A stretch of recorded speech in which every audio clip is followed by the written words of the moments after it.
नमस्कार। दोपहर समाचार में आपका स्वागत है।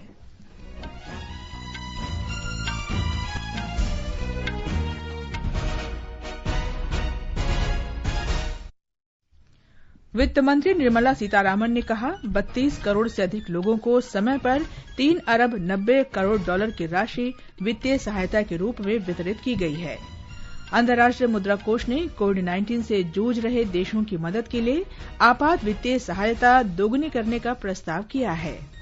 स्वास्थ्य मंत्री डॉ. हर्षवर्धन ने भारत में कोविड-19 को रोकने के लिए किए जा रहे उपायों पर विश्व स्वास्थ्य संगठन के साथ चर्चा की। केंद्र और राज्य सरकारें कोविड-19 से निपटने के लिए सभी आवश्यक कदम उठा रही हैं। और बिहार सरकार ने कोविड-19 मामलों का पता लगाने के लिए 4 जिलों के 8000 गांवों में घर घर जाकर स्क्रीनिंग शुरू की।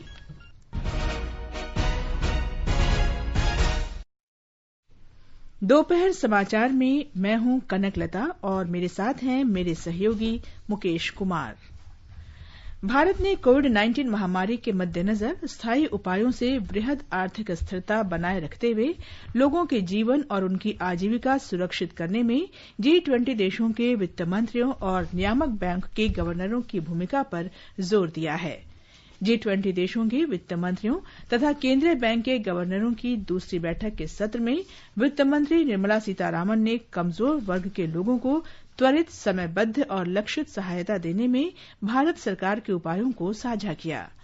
उन्होंने कहा कि भारत ने 2 सप्ताह में 32 करोड़ से अधिक लोगों को लगभग 3 अरब 90 करोड़ डॉलर वितरित किए हैं।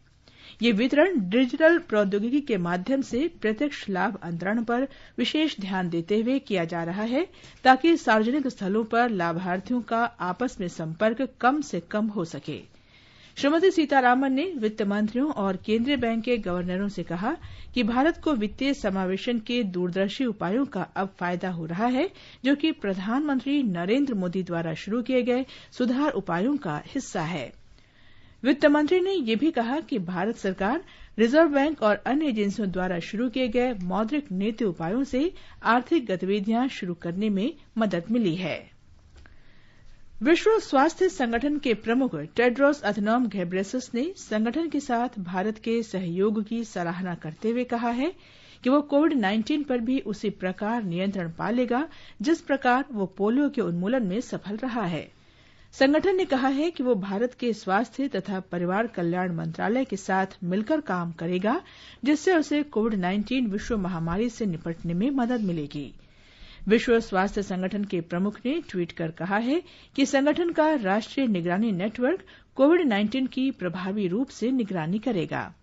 उन्होंने कहा कि इस नेटवर्क का फील्ड स्टाफ तपेदिक और अन्य रोगों के टीकाकरण तथा इनके उन्मूलन के अन्य उपायों में सहायता देता रहेगा।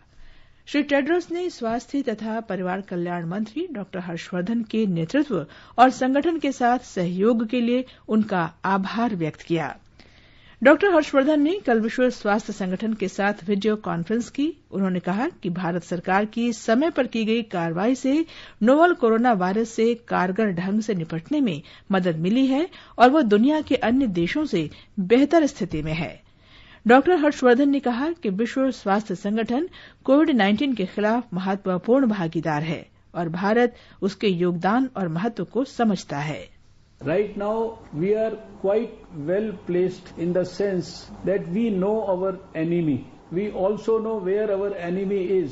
And the talk about these hotspots is, I think I must congratulate our surveillance people, our IDSP people, our WHO people, all those who are involved in this, and particularly all our state governments, that we have been able to pinpoint where the virus is right now.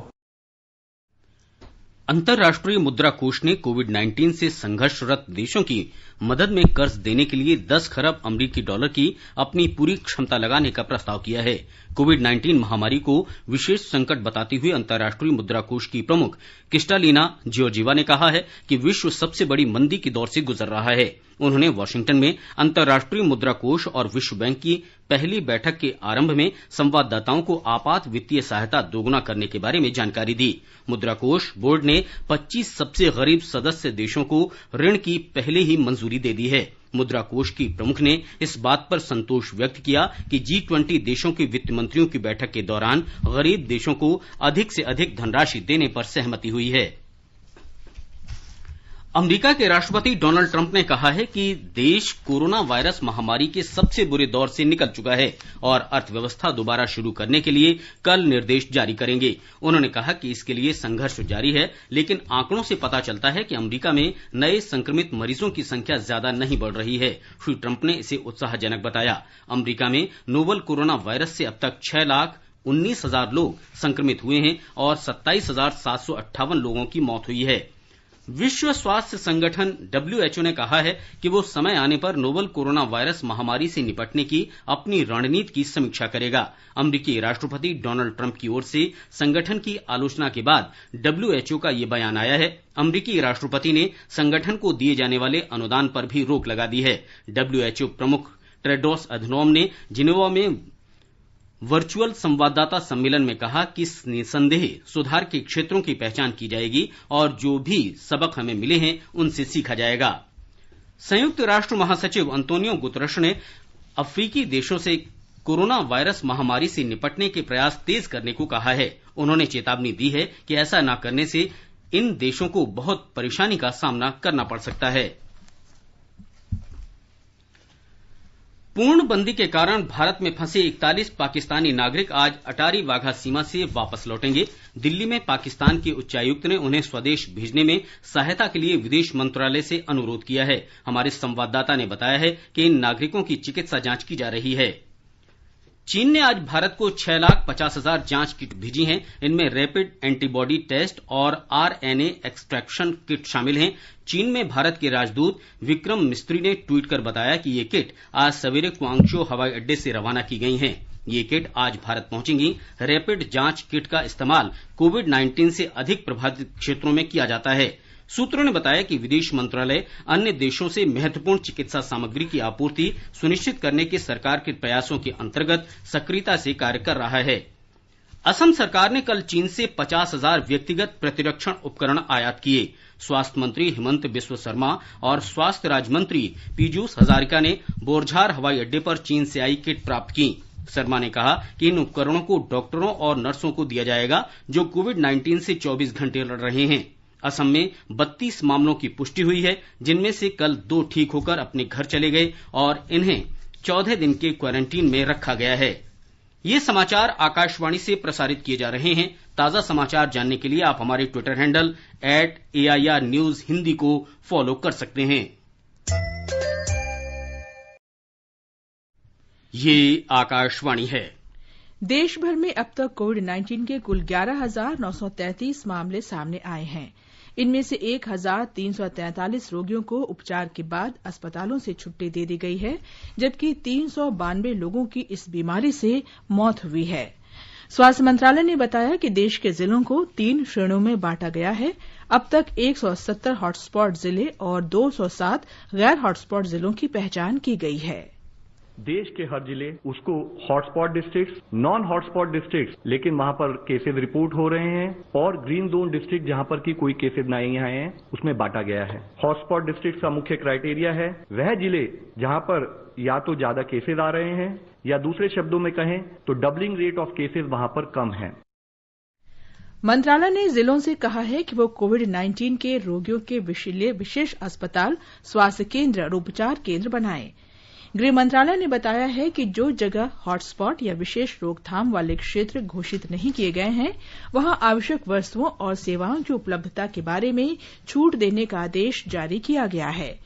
आवश्यक वस्तुओं और सेवाओं की आपूर्ति की श्रृंखला तथा इन सामानों को बेचने वाली दुकानें काम करती रहेंगी ताकि लोगों को किसी दिक्कत का सामना न करना पड़े। भी जिला अधिकारी है उन सभी को कहा गया है कि जैसे कि मास्क पहनना अनिवार्य है, सोशल डिस्टेंसिंग रखना अनिवार्य है, उनकी अनुपालना सख्ती से होगी। उसका अगर कोई उल्लंघन होता है तो उस पर पेनल्टी जारी की जाएगी। और दूसरी बात ये कही गई है कि जितने भी औद्योगिक या वाणिज्यिक या और भी कार्यस्थल है वहां पे एक स्टैंडर्ड ऑपरेटिंग प्रोटोकॉल जो सोशल डिस्टेंसिंग की दृष्टि से बनाया गया है उसकी अनुपालना होना आवश्यक है। कांग्रेस नेता राहुल गांधी ने आज एक वीडियो कॉन्फ्रेंस के माध्यम से संवाददाता सम्मेलन को संबोधित करते हुए कहा कि सरकार को नोवल कोरोना वायरस के खतरे से निपटने के लिए औचक जांच शुरू करनी चाहिए। श्री गांधी ने यह भी कहा कि इस संकट से निपटने के लिए पूरे देश को एकजुट होना होगा और राज्यों को पर्याप्त संसाधन मुहैया कराने होंगे ताकि ये इससे कुशलतापूर्वक निपट सकें। सिक्किम के राज्यपाल गंगा प्रसाद ने कोविड-19 लॉकडाउन की तैयारी की समीक्षा के लिए राज्य सरकार के साथ आज तीसरी बैठक की। बैठक में बताया गया कि सिक्किम एकमात्र ऐसा राज्य है जहां किसी व्यक्ति में कोरोना संक्रमण नहीं पाया गया है। आज तक 75 नमूनों की जांच की गई है और किसी में संक्रमण सामने नहीं आया। श्री तमांग ने बताया कि सभी उपाय और प्रतिबंध लागू किए जा रहे हैं और लॉकडाउन का दूसरा चरण भी प्रभावी तरीके से लागू किया जा रहा है। मुख्यमंत्री ने यह भी बताया कि पूर्णबंदी के दौरान राज्य के बाहर फंसे सिक्किम के सभी रोगियों को 30-30 हजार रुपये की एकमुश्त सहायता दी जाएगी। राज्यपाल गंगा प्रसाद ने स्वास्थ्य विभाग के सहयोग से राज्य के लिए कोविड-19 के वास्ते एक वेबसाइट का शुभारंभ किया। केंद्र और राज्य सरकारें कोविड-19 से निपटने के लिए सभी आवश्यक कदम उठा रही हैं। केंद्र द्वारा लॉकडाउन के दूसरे चरण के लिए संशोधित दिशा निर्देश आज से लागू हो गए हैं। ऐसे इलाके जो हॉटस्पॉट नहीं हैं, उन इलाकों में 20 अप्रैल से सशर्त छूट दी जाएगी। लॉकडाउन का कड़ाई से पालन कराने के लिए कई निर्देश जारी किए गए हैं। कार्यस्थल पर लागू किए जाने वाले दिशा निर्देशों की जानकारी के साथ हैं हमारे संवाददाता।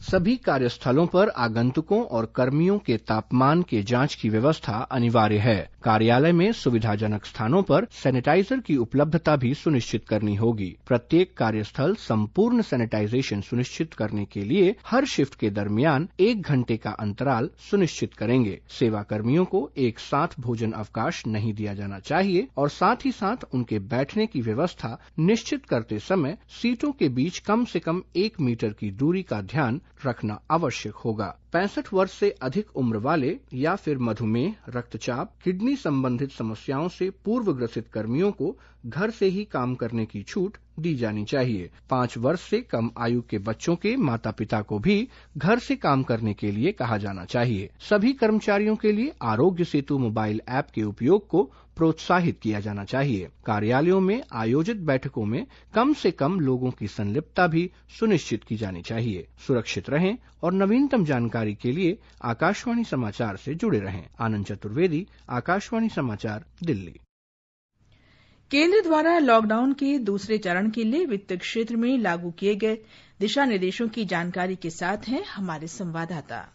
लॉकडाउन के दौरान भारतीय रिजर्व बैंक और आरबीआई द्वारा विनियमित वित्तीय बाजार और इकाइयां जैसे national payment corporation of India, clearing corporation of India limited और भुगतान प्रणाली से जुड़े ऑपरेटर कार्य करते रहेंगे। बैंकिंग शाखाएं, एटीएम, बैंकिंग संचालन से जुड़ी आईटी सेवाएं और नकदी प्रबंधन से संबंधित सेवाएं भी पूरी तरह चालू रहेंगी। बैंक शाखाएं सामान्य कामकाजी घंटों के अनुसार तब तक काम करेंगी जब तक प्रत्यक्ष लाभ अंतरण के तहत दिया जाने वाले लाभ लाभार्थियों को दे नहीं दिया जाता। स्थानीय प्रशासन को निर्देश दिया गया है कि वे सामाजिक दूरी बनाए रखने से जुड़े मानदंडों और कानून व्यवस्था को बनाए रखते हुए पर्याप्त सुरक्षाकर्मी बैंकिंग शाखाओं और बैंकिंग संवाददाताओं को उपलब्ध कराएं। भारतीय प्रतिभूति विनिमय बोर्ड सेबी द्वारा अधिसूचित पूंजी और ऋण बाजार सेवाएं, बीमा नियामक और विकास प्राधिकरण भी लॉकडाउन के दौरान काम करते रहेंगे। भूपेंद्र सिंह, आकाशवाणी समाचार, दिल्ली। पश्चिम बंगाल में दूसरी बार लॉकडाउन बढ़ाने के बाद स्थिति की समीक्षा के लिए आज राज्य मंत्रिमंडल की बैठक होगी। मुख्यमंत्री ममता बनर्जी राज्य की स्थिति का जायजा लेंगी। केंद्र द्वारा लॉकडाउन के दूसरे चरण के संशोधित दिशा निर्देश आज से लागू हो गए हैं। ऐसे इलाके जो हॉटस्पॉट नहीं हैं, उन इलाकों में 20 अप्रैल से सशर्त छूट दी जाएगी। लॉकडाउन का कड़ाई से पालन कराने के लिए कई निर्देश जारी किए गए हैं। मध्य प्रदेश में छतरपुर के किसानों ने प्रधानमंत्री गरीब कल्याण योजना के अंतर्गत मिली राशि पर प्रधानमंत्री का आभार व्यक्त किया है। उन्होंने कहा कि इससे पूर्णबंदी के दौरान बहुत सहायता मिली है। मैं स्वामी प्रसाद पाठक, मध्य प्रदेश, जिला छतरपुर, ग्राम भरगवा से। प्रधानमंत्री जी, आपने अच्छा सराहनीय काम किया। सम्मान निधि का पैसा अधिकतर किसानों को मिल चुका है एवं गैस के सम्मान निधि भी आ चुकी है खातों में। कर्नाटक के बीदर से नजमा बेगम को प्रधानमंत्री जनधन योजना का लाभ मिला है। उन्होंने लॉकडाउन से उत्पन्न समस्याओं को कम करने में सरकार के प्रयासों का धन्यवाद किया है। नजमा बेगम लालवाड़ी बीदर, प्रधानमंत्री के 500 रुपये मिले, घर में कुछ भी नहीं है, टाइम पैसे डाले, बहुत मदद हो रही उनकी। बिहार सरकार ने कोविड-19 संक्रमण पीड़ितों का पता लगाने के लिए आज से 4 जिलों के 8,000 गांवों में घर घर जाकर जांच शुरू की है। राज्य के स्वास्थ्य विभाग के मुख्य सचिव संजय कुमार ने बताया कि कोविड-19 के संक्रमण पर काबू पाने के लिए ये कार्रवाई शुरू की गई है। उन्होंने बताया कि जिन गांवों में पिछले महीने की 1 तारीख से 23 तारीख तक लोग विदेश से लौटे हैं, उनकी जांच की जाएगी। ये सर्वेक्षण पल्स पोलियो टीकाकरण अभियान की तरह किया जा रहा है। 2 सदस्यों की टीम प्रतिदिन 200 लोगों की जानकारी लेकर कोरोना के बारे में आंकड़े इकट्ठा करेगी। जांच के दौरान यदि किसी संदिग्ध व्यक्ति का पता चलेगा तो उसे आगे की स्वास्थ्य जांच के लिए भेजा जाएगा। एक रिपोर्ट। कोरोना के फैलाव को रोकने के लिए घर घर जाकर संदिग्ध मरीजों की पहचान की जा रही है। इस अभियान के अंतर्गत 24 अप्रैल तक 8,000 गाँव के 4 लाख मकानों का सर्वेक्षण किया जाएगा। इस कार्य में 2700 लोगों को टीम बनाकर लगाया गया है। घर के मुखिया को एक प्रिंटेड फॉर्म दिया जा रहा है। इसमें लिखित जानकारी देनी है कि कोई सदस्य पिछले 1 महीने में विदेश या देश के अन्य स्थानों से तो नहीं आया है। घर के किसी सदस्य को यदि सर्दी, खांसी, बुखार या सांस लेने में समस्या है तो उसके बारे में पूरा ब्यौरा देना होगा। सर्वेक्षण के दौरान यदि कोई संदिग्ध रोगी पाया जाता है तो उसके स्वास्थ्य की विस्तृत जांच पड़ताल की जाएगी। राज्य सरकार ने लोगों से सर्वेक्षण में सहयोग करने की अपील की है। आकाशवाणी समाचार के लिए पटना से कृष्ण कुमार लाल। महाराष्ट्र में पिछले 12 घंटों में कोविड-19 से संक्रमित 165 नए मामले सामने आने के साथ ही राज्य में संक्रमित लोगों की संख्या 3081 पहुंच गई है। मुंबई में 35% कम मामले आए हैं और 2 लोगों की मौत हुई है, जो कि पिछले 11 दिन में सबसे कम है। इस बीच मुंबई में पुलिस ने प्रवासी मजदूरों की भीड़ जुटने के सिलसिले में एक पत्रकार सहित 11 लोगों को गिरफ्तार किया है। ये मजदूर मुंबई के उपनगर बांद्रा में एकत्रित हुए थे। पुलिस ने इस घटना में अब तक 3 मामले दर्ज किए हैं। दूसरे मामले में पुलिस ने नवी मुंबई के पास के इलाके एरोली के निवासी विनय दुबे को गिरफ्तार किया है। उस पर सांप्रदायिक सौहार्द बिगाड़ने, विभिन्न गुटों के बीच वैमनस्य और दुर्भावना भड़काने का आरोप है। तीसरे मामले में एक न्यूज चैनल के पत्रकार राहुल कुलकर्णी को उनकी गलत रिपोर्टिंग के लिए गिरफ्तार किया गया है। रिपोर्टिंग में कहा गया था कि सरकार प्रवासियों के लिए जनसाधारण रेल सेवा शुरू करने पर विचार कर रही है, जिसकी वजह से लोगों की भीड़ एकत्रित हो गई है। मध्य प्रदेश के इंदौर, भोपाल और कुछ अन्य जिलों में कोविड-19 के कई नए मामलों की पुष्टि के बाद राज्य में संक्रमित लोगों की संख्या 938 हो गई है। अब तक इस वायरस से 53 लोगों की मौत हुई है, जबकि कल तक 64 लोगों को उपचार के बाद छुट्टी दे दी गई थी। इस बीच महामारी को नियंत्रित करने के लिए राज्य सरकार ने 30 जून तक भोपाल और इंदौर में नर्सिंग और जीएनएम के प्रशिक्षण केंद्रों में 100 नर्सिंग प्रशिक्षुओं को लगाया है। एक रिपोर्ट। मध्य प्रदेश के लोक स्वास्थ्य और परिवार कल्याण आयुक्त फैज अहमद किदवई ने बताया कि इन छात्राओं की सेवाओं को एस्मा के तहत लिया गया है और यह नियुक्तियां अस्थायी आधार पर हैं। इंदौर और भोपाल में ये नर्सिंग छात्राएं मुख्य चिकित्सा एवं स्वास्थ्य अधिकारी के अधीन काम करेंगी। प्रत्येक चयनित नर्सिंग छात्रा को इस अवधि के दौरान 20,000 रूपये प्रति माह मानदेय मिलेगा। परिवहन, भोजन और आवास की व्यवस्था भी विभाग द्वारा की जाएगी। इसके अलावा नर्सों को व्यक्तिगत सुरक्षा उपकरण, पीपीई सहित सभी आवश्यक सुरक्षा संसाधन उपलब्ध कराए जाएंगे। दूसरी ओर कोरोना वायरस संक्रमण की जांच के लिए राज्य में 9 प्रयोगशालाएं काम करने लगी हैं। अधिकारियों ने बताया कि आवश्यकता पड़ने पर विशेष विमान द्वारा परीक्षण के लिए नमूने दिल्ली भेजने की व्यवस्था भी की गई है। संजीव शर्मा, आकाशवाणी समाचार, भोपाल। राजस्थान में कोविड-19 के 25 नए मामले सामने आने के बाद राज्य में संक्रमित लोगों की संख्या 1101 हो गई है। स्वास्थ्य विभाग ने बताया है कि 82 लोगों को उपचार के बाद छुट्टी दे दी गई है। एक रिपोर्ट। राजधानी जयपुर का रामगंज इलाका कोरोना संक्रमण से बुरी तरह प्रभावित है। यहाँ अब तक 483 लोगों में कोरोना की पुष्टि हो चुकी है। प्रशासन ने सर्वाधिक प्रभावित क्षेत्र को 13 जोन में बांटकर नई रणनीति पर काम शुरू कर दिया है। इस क्षेत्र के 8,000 घरों में निःशुल्क राशन पहुंचाया जा रहा है तथा बैरिकेडिंग कर RAC की कंपनियां तैनात कर दी गई है। इस बीच राज्य सरकार ने प्रदेश में 21 अप्रैल से मॉडिफाइड लॉकडाउन लागू करने का निर्णय किया है। मुख्यमंत्री अशोक गहलोत ने जरूरी सरकारी कार्यालयों को चरणबद्ध तरीके से खोलने के निर्देश दिए हैं। ग्रामीण क्षेत्रों में सार्वजनिक निर्माण तथा सिंचाई संबंधी कार्य शुरू किए जाने का फैसला भी किया गया है। कोरोना संक्रमण के हॉटस्पॉट स्थानों पर कर्फ्यू की सख्ती से पालना सुनिश्चित कराने को कहा गया है। मॉडिफाइड लॉकडाउन में सोशल डिस्टेंसिंग के सभी दिशा निर्देशों का पालन करना अनिवार्य होगा। जितेंद्र द्विवेदी, आकाशवाणी समाचार, जयपुर। गुजरात में कोविड-19 से संक्रमित 105 नए मामले आने के बाद राज्य में संक्रमित लोगों की संख्या 871 हो गई है। इस वायरस से 36 लोगों की मौत हुई है। एक रिपोर्ट। राज्य के अधिकांश मामले अहमदाबाद, वडोदरा और सूरत के हॉटस्पॉट में से सामने आए हैं। अहमदाबाद में अभी तक 491 मामले दर्ज हुए हैं। राज्य के 33 जिलों में से 23 जिले कोरोना वायरस से प्रभावित हो चुके हैं। स्वास्थ्य विभाग की मुख्य सचिव जयंती रवि ने कहा कि अभी तक 64 व्यक्तियों को अस्पताल से छुट्टी दे दी गई है। उन्होंने कहा कि राज्य सरकार कोविड-19 के रोकथाम के लिए गहन परीक्षण की नीति जारी रखेगी। इस बीच अहमदाबाद नगर निगम के आयुक्त विजय नेहरा ने कहा कि नगर निगम द्वारा कल से झुग्गी बस्ती इलाकों में स्क्रीनिंग शुरू कर दिया है और शंकास्पद नमूनों की जांच की जा रही है। जिन झुग्गी बस्ती में से पॉजिटिव मामले पाए गए हैं उन्हें क्वारंटाइन कर दिया गया है। अपर्णा खूट, आकाशवाणी समाचार, अहमदाबाद। असम के ग्वालपाड़ा के अस्पताल से आज 3 लोगों को उपचार के बाद छुट्टी दे दी गई। स्वास्थ्य मंत्री हिमंता बिस्वा शर्मा ने अस्पताल का दौरा कर ठीक हुए लोगों का हालचाल पूछा। श्री शर्मा ने बताया कि एहतियात के तौर पर मरीजों को 14 दिन की निगरानी में रखा गया है। राज्य में अब तक 5 रोगी ठीक हुए हैं और संक्रमित लोगों की संख्या 26 है। जम्मू कश्मीर में कोविड-19 के कल 22 नए मामलों की पुष्टि हुई, जिसमें कश्मीर संभाग के 18 और जम्मू क्षेत्र के 4 मामले शामिल हैं। केंद्र शासित प्रदेश में संक्रमित लोगों की संख्या बढ़कर 300 हो गई है। एक रिपोर्ट।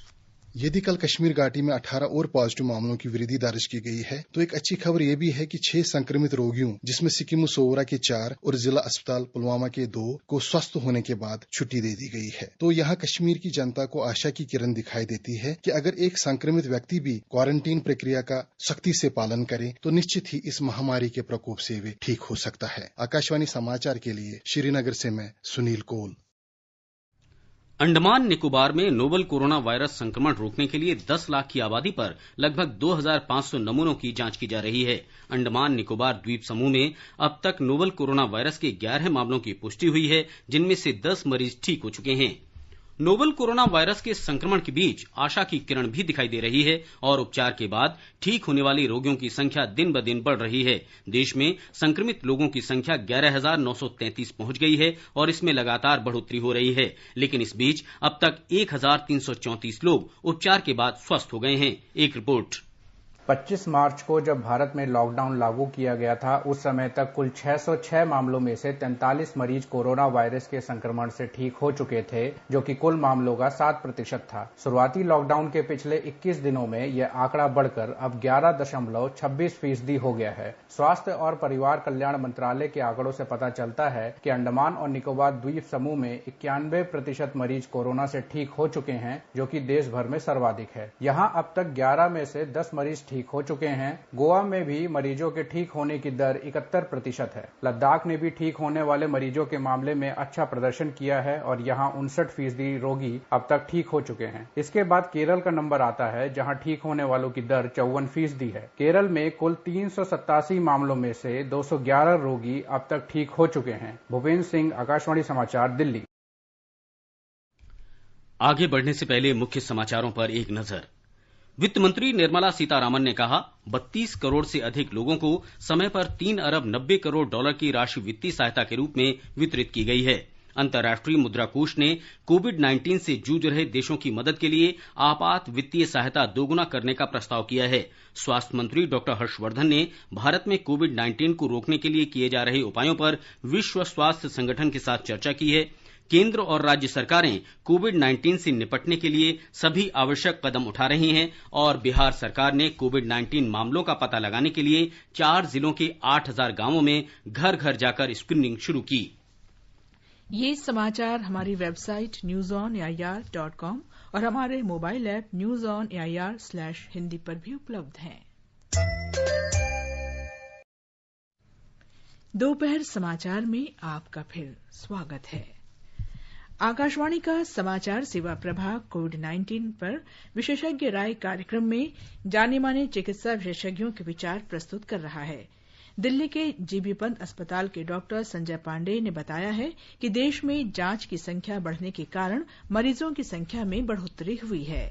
जैसे जैसे कोरोना का आगे का चक्र आगे बढ़ रहा है, टेस्टिंग ज्यादा हो रही है। टेस्टिंग ज्यादा होने की वजह से मामले ज्यादा सामने आ रहे हैं। यह नंबर कोई बहुत ज्यादा ऐसी कोई भयावह स्थिति प्रस्तुत नहीं करता है। पहले 300 मामले आ रहे थे, 400 आ रहे थे, 500 आ रहे थे, अभी 1000 आ रहे हैं। अगर आप इटली, फ्रांस, यूएस से कंपेयर करें तो वहाँ हर दूसरे दिन मामले डबल हो रहे थे। आज 200, कल 400, फिर 800, फिर 1600, फिर 3200। तो उससे अगर हम तुलना करें तो हमारे मामले अभी भी काफी कम है। बहुत ज्यादा चिंता वाली स्थिति नहीं मानता हूँ।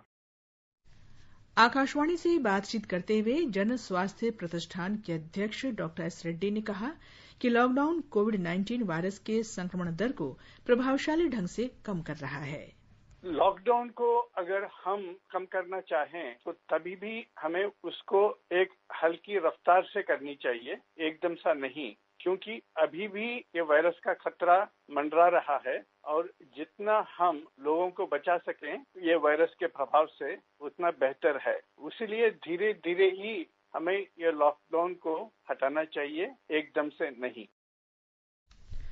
जाने माने क्रिकेटर वीरेंद्र सहवाग ने कोविड-19 के मद्देनजर लोगों से घर पर रहने की अपील की है। सोशल डिस्टेंसिंग को तुम अपनाओ, कोविड-19 से जान न गंवाओ। स्वास्थ्य और मोटर बीमा पॉलिसी धारक अब प्रीमियम का भुगतान 15 मई तक कर सकेंगे। केंद्र सरकार ने पूर्णबंदी को देखते हुए इस संबंध में अधिसूचना जारी की है। विस्तारित अवधि के दौरान बीमा का लाभ मिलता रहेगा और दावों का भुगतान भी सुनिश्चित होगा। अंडमान निकोबार का शिक्षा विभाग स्कूल बंदी से प्रभावित विद्यार्थियों के लिए आज से टेलीविजन के माध्यम से पढ़ाई शुरू कर रहा है। दूरदर्शन केंद्र से गणित, अर्थशास्त्र, विज्ञान और बिजनेस विषयों की कक्षाओं के लिए प्रसारित शैक्षिक कार्यक्रम अंडमान और निकोबार के सभी द्वीपों के विद्यार्थियों के लिए उपलब्ध होंगे और प्रतिदिन अलग अलग विषयों को लिया जाएगा। लॉकडाउन के दौरान स्कूल बंद होने के चलते विद्यार्थियों को हो रहे पढ़ाई की नुकसान की भरपाई के लिए अंडमान निकोबार के शिक्षा विभाग ने टीवी के माध्यम से कक्षाएं संचालित करने का निर्णय लिया है। इसके लिए स्थानीय केबल टीवी ऑपरेटर और पोर्ट ब्लेयर स्थित दूरदर्शन केंद्र के साथ तालमेल बैठाते हुए कक्षाएं आयोजित की जाएंगी। स्थानीय केबल टीवी ऑपरेटर पर सुबह 2 घंटे और दूरदर्शन पर शाम 1 घंटे का स्लॉट दिया गया है। प्रतिदिन अलग अलग महत्वपूर्ण विषय को टीवी के माध्यम से पढ़ाया जाएगा। फिलहाल केवल टीवी पर कक्षा 8वीं और 9वीं के लिए प्रसारण आज से शुरू हो गया है, जबकि 20 अप्रैल से दूरदर्शन पर कक्षा 10वीं और 12वीं के लिए प्रसारण शुरू किया जाएगा। जल्द ही अन्य विद्यार्थियों के लिए भी कक्षाएं शुरू करने की योजना है। आकाशवाणी समाचार के लिए पोर्ट ब्लेयर से मैं गौरव पटवाल। जम्मू कश्मीर के राजौरी जिले के पुंछ में नियंत्रण रेखा के पास पाकिस्तानी सेना ने संघर्ष विराम का फिर उल्लंघन किया है। रक्षा प्रवक्ता ने बताया कि सुबह 9:45 पर पाकिस्तानी सेना ने पुंछ जिले के किरनी सेक्टर में छोटे हथियारों से अकारण गोलीबारी की। बाद में फिर 11:45 पर पाकिस्तानी सेना ने फिर राजौरी जिले के नौशेरा सेक्टर में नियंत्रण रेखा के पास छोटे हथियारों से गोलीबारी की और मोर्टार दागे। भारत की ओर से इसका करारा जवाब दिया गया। रक्षा प्रवक्ता ने बताया कि भारत की ओर से जान माल की हानि की कोई खबर नहीं है। अंत में मुख्य समाचार एक बार फिर। वित्त मंत्री निर्मला सीतारामन ने कहा 32 करोड़ से अधिक लोगों को समय पर 3 अरब 90 करोड़ डॉलर की राशि वित्तीय सहायता के रूप में वितरित की गई है। अंतर्राष्ट्रीय मुद्रा कोष ने कोविड-19 से जूझ रहे देशों की मदद के लिए आपात वित्तीय सहायता दोगुनी करने का प्रस्ताव किया है। स्वास्थ्य मंत्री डॉक्टर हर्षवर्धन ने भारत में कोविड-19 को रोकने के लिए किए जा रहे उपायों पर विश्व स्वास्थ्य संगठन के साथ चर्चा की है। केंद्र और राज्य सरकारें कोविड-19 से निपटने के लिए सभी आवश्यक कदम उठा रही हैं और बिहार सरकार ने कोविड-19 मामलों का पता लगाने के लिए 4 जिलों के 8000 गांवों में घर घर जाकर स्क्रीनिंग शुरू की है। इसके साथ ही दोपहर समाचार का ये अंक समाप्त हुआ। नमस्कार।